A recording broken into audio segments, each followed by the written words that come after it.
আচ্ছা, ওই যে কালকে ভিপি নূর একটা বক্তব্য দিছে, কালকে না পরশুদিন, ইয়াতে ওই ইভার কেয়ারের সামনে, হ্যাঁ পরশুদিন। ওনার বক্তব্যটা আমার খুবই পছন্দ হয়েছে, আই স্যালিউট হিম। সে একজন নেতা হিসাবে বক্তব্যটা দিছে যে এখন জুলাই যোদ্ধা এক হাদি না, হাজারো লক্ষ জুলাই যোদ্ধা আছে।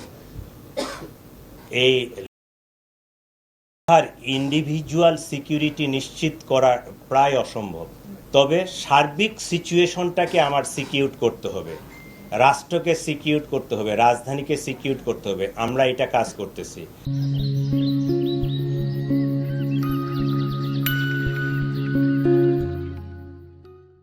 এবং যাদের এইরকম, যারা হাই প্রোফাইল, যাদের স্পেসিফিক এই ধরনের সিকিউরিটি থ্রেট আছে, তাদেরটা নিয়ে আমরা অ্যানালাইসিস করতেছি। তাদেরকে আমরা খুব কাছাকাছি, তাদের সাথে কোনো সিকিউরিটি অ্যারেঞ্জমেন্ট করা যায় কি না, এটা অলরেডি আমরা প্রক্রিয়া চলতেছে।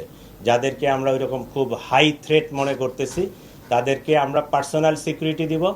আর ইন্ডিভিজুয়ালি এইভাবে সিকিউরিটি দেওয়া যাবে না। এটা ওভারঅল সিকিউরিটির সিস্টেমটাকে ডেভেলপ করে আমরা এই সিকিউরিটিটাকে আরও এনহ্যান্স করার চেষ্টা করতেছি।